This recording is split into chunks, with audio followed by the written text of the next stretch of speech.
So I am Risa Chapnick. I used to work at Warner Brothers. I now am working on 8-Bit Christmas for them, and I'm so happy to be here with you guys. And I wanted to introduce Mr. Neil Patrick Harris Hi, hi, hi. and Winslow Fegley. Thank you guys so much for doing this. This is a wonderful group of people who blog for their own sites and do beautiful social media posts supporting this film. And we're so excited to have them, and they're going to ask you some questions. So everybody, just a quick recap: mute yourself when you're not on, when you're not asking a question, you know the drill. Anyway, I'm going to start with Robin from Mom the Magnificent. Go ahead. Hi guys, thanks so much for joining us. This is a great movie. My kids and I screened it this morning and it was such a fun film. I think it's going to be an instant classic, so congrats on that. Oh, cool, thanks. So my question for you is, how do you guys get in the Christmas or holiday spirit, and what are some of your family's favorite Christmas traditions? A little tradition from my family is my parents, or I guess Santa. There's always when we like wake up on Christmas Day, there's always vanilla and chocolate covered pretzels that are hung on the tree on each one of the little rings, and then while you're opening the presents, you like take one, and then like, you know, and then it's really nice though. It's super cool. I love that tradition. How fun. Yeah. I am gobsmacked that Winslow, his parents are Mr. and Mrs. Claus. Like, right? I think we need to take a moment to appreciate that, because that's cool. Sure is. Traditions for my family. We usually open some gifts on Christmas Eve, and then most of the gifts on Christmas morning post Santa Claus arriving. We usually make cinnamon rolls in the morning, which is always kind of a great thing because it's a sugar fix that you need when you're from a little sleep deprivation.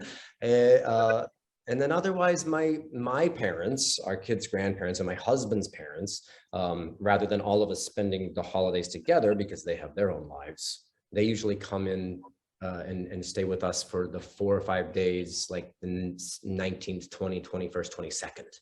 And so we do our gifting and all of our Christmas there, which is wonderful because it expands the celebrating and all. So we get to have focused time with the grandparents, do their gift exchange. Then they kick them to the curb, and then we get to have our families, like our nuclear families, Christmas gift exchange on Christmas Eve and Christmas morning.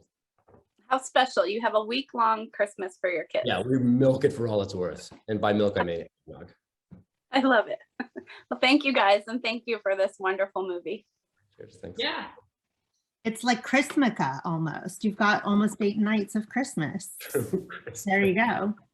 Amy Fulcher from As the Bunny Hops, you're up. Hi guys. First of all, Neil, I have to say it's an honor to be here with like the OG blogger.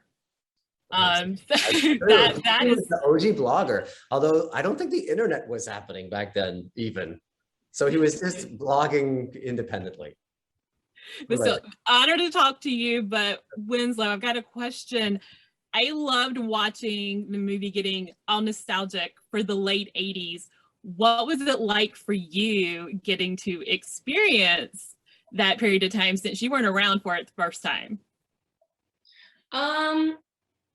It was great. I liked it. It was a lot of fun.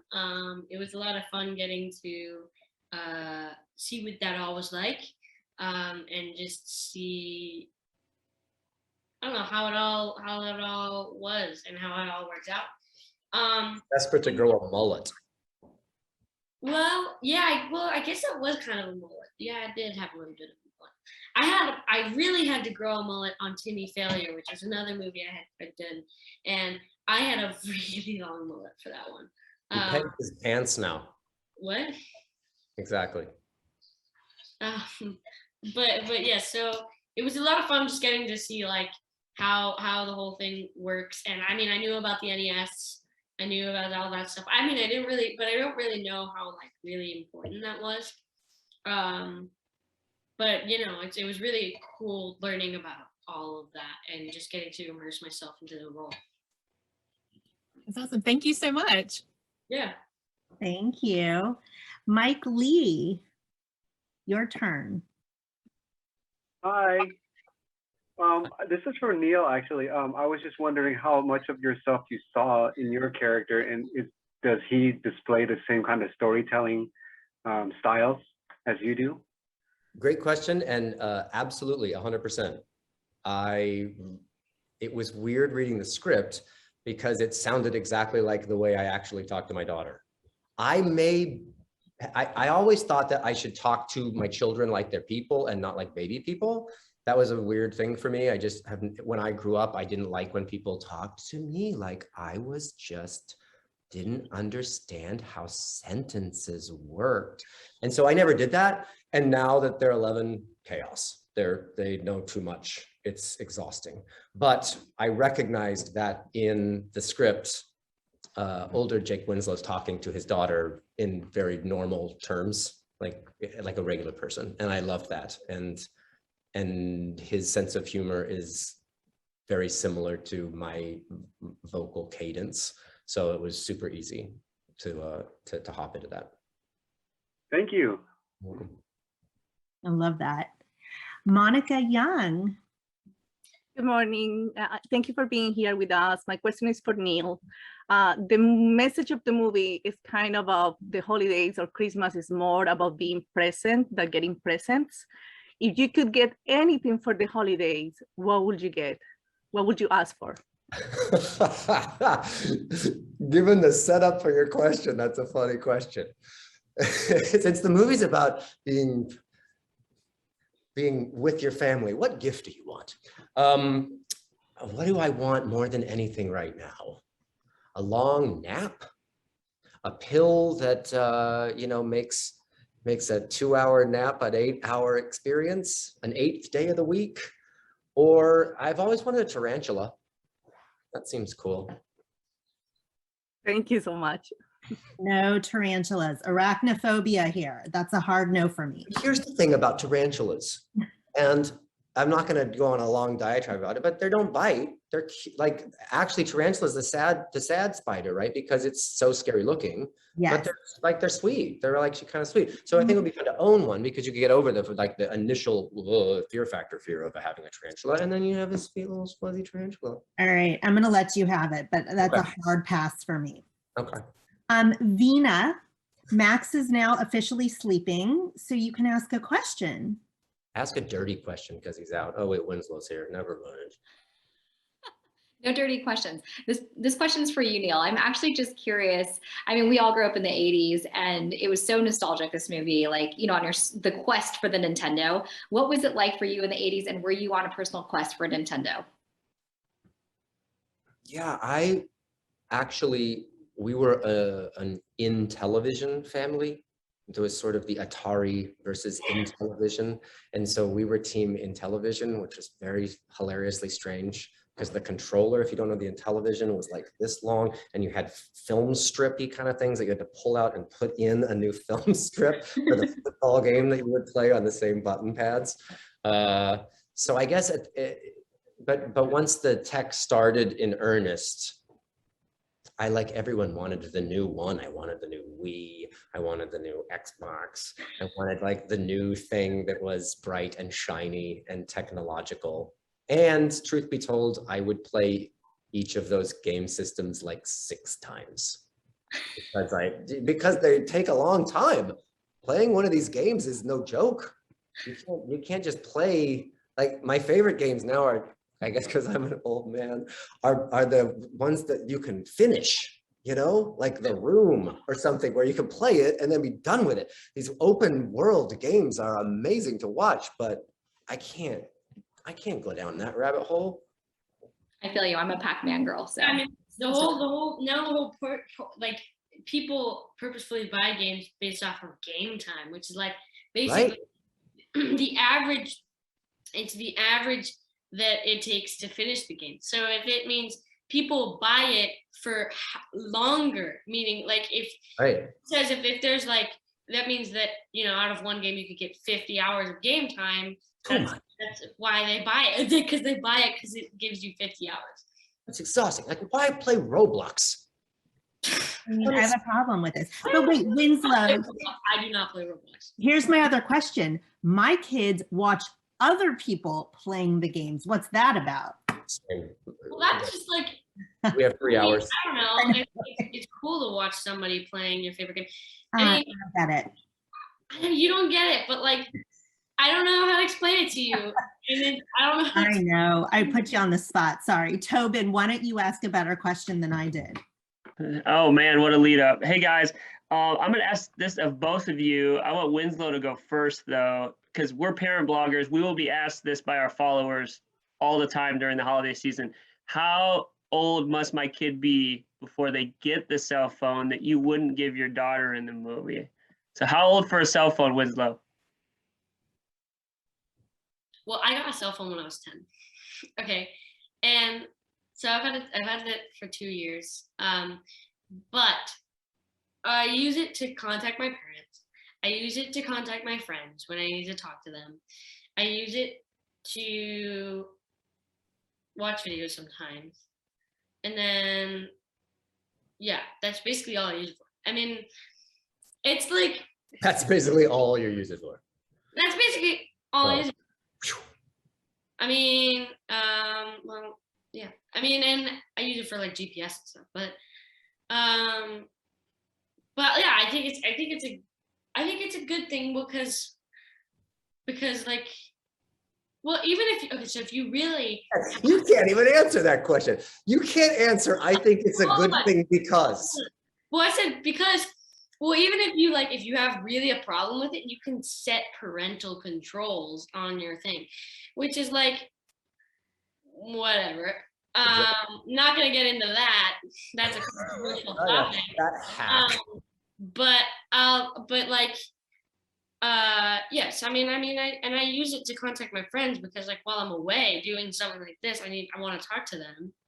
So I talk to them, and then like, you know, if you think about it, there's only, I mean, if I can't see them in person because I'm here, then I play video games with them because it's like one of my only ways to socialize with them. So there you go. Tobin, I will answer in my own way, and I will speak for Winslow, even though he didn't ask me to. Winslow, unique to most kids, I think. He's on set a lot. He has an actual parent that's nearby, like family away. He's not with his family in his town all the time, right? So right now he's in Atlanta filming a movie, the rest of his family. So I can kind of give him a bye for the cell phone at a younger age. The correct answer is 35 years old.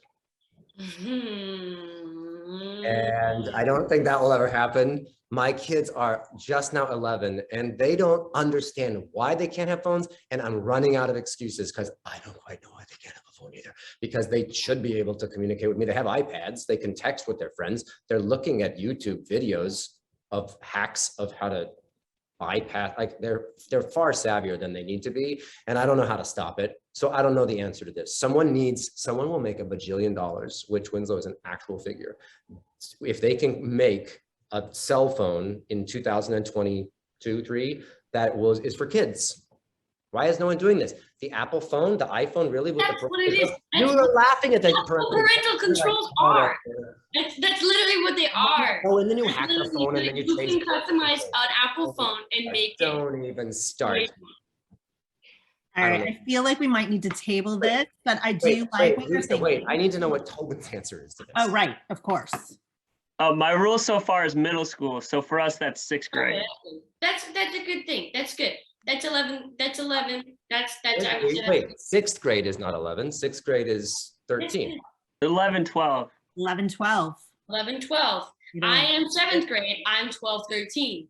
So my rationale is we don't pick the middle schoolers up from school. They ride their bikes home. So there's a period of time where they could have an emergency. Now, our emergency usually means a lot of YouTube. So Fair. Thanks, guys. Like it. Kathy, let's see your cute Nintendo box. You have to show them. Hello. Oh my God, I put it away. Let me get it. Hold on. No. It's right here. It's literally right here. Hold on, guys. I'm going to show you. And I'm sorry if you hear my son singing. He's in the shower. So, and if he calls me, I apologize. We're giving you guys a lot of info. All right, I'm giving you a lot of info. So that way, if everyone hears it, hold on. Okay, so here is, I don't know if you guys can see it. But it gets better. Hold on. Right? Don't you guys want one? That is so cool. Isn't that super cool? And it says Super Mario Brothers in that because it's for an event I had gone to. But isn't this super cool? That's awesome. We had an original Nintendo growing up, and my brother saved it. And so when he saw this, he's like, "Give it to me." I go, "Well, give me the original." He's like, "No, you keep the candy box." So he's got it. And I love this movie, guys. It is an instant classic, like Elf and all the amazing Warner Brother movies that they've created. My question was, when you guys received the script, what drew you to the script to say, "This is what I want to do"? I got the script and I was kind of, I don't know, I was initially reticent because I thought it was going to be basic and kind of formulaic, right? So I started reading it, and as I continued to read it, I got a very strong Christmas story vibe to it, and I laughed at the sense of humor level. I'm a big sense of humor for kids advocate. I think that kids want to think that they're smarter and be in on the joke more than just bad knock-knock jokes and stuff. That kind of Jim Henson sense of humor where Ernie and Bert are funny base and also meta. And so I liked that this had that the kids talked to each other in fun, regular ways, that the adult was able to sort of change the narrative if his contemporary daughter asked questions. And so the script itself was super duper legitimately funny. And I think what the film accomplished through editing and performances is allow it to be more heartfelt, more sentimental, which when we were filming it, I honestly wasn't expecting it to be that much. I thought it was going to be more straight shot Christmas story 80s style. And in turn, when I watched it with my kids, we were all like, "Oh, this is really kind of a sweet movie at the end of the day," which is bonus. All right, you guys, I realize we're running tight on time and it's my fault. Sorry. I'm so sorry. So Christina, I'm going to have you go next. Sorry, you guys. Okay, I'll make it quick. Is there a favorite scene in the movie or a favorite memory while you were filming? Winslow, you take this. Oh, no, you go first.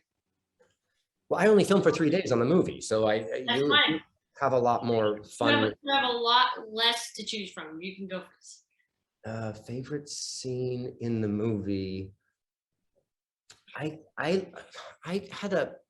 loved the kid that talked about eating erasers and stuff with the glasses. Yes. He was really funny. I don't know if that. His real name is Jacob Laval. He's a great actor.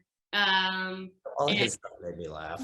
The throwing up scene made me laugh. It was too much. And the King of the Mountain scene made me laugh. Like all of those like slow-mo. I thought those were funny. Those were all awesome. I loved that for sure. And I love all the roller skating stuff. Was super fun to shoot. Because that was all like, we just got to like roller skate for like hours. That was really fun. All of the for sure, all of the snow mountain stuff, I love shooting that. There was like a 30-foot snow mountain that was real, and they just tumbled us down it, and it was so fun. I mean, it was really cold because it was all real snow, and I was wearing jeans and probably 2 other layers under that. And it soaked all the way through. My butt was freezing. I was so cold, but it was worth it. It was fun. It was fun. Thank you, guys. Okay, we have one really fast question from Ashley, and then we have to wrap. And everyone should ask a question. Can't we push the other ones? This is so much fun. Right? Isn't this fun? I know. Ash, go ahead. Hi guys, thank you so much for taking the time. We loved the movie. I mean, I grew up in the 80s, so I had the Cabbage Patch doll and the Nintendo system, so I was super cool. But this question is for both of you. If you had to, what's your ideal action plan for getting that I don't know, the hottest gaming system out there now. So Winslow, you had like a whole plan in the movie. So what would you do now? Oh my, okay. So I would get on my iPad, Amazon.com, order, boom, done.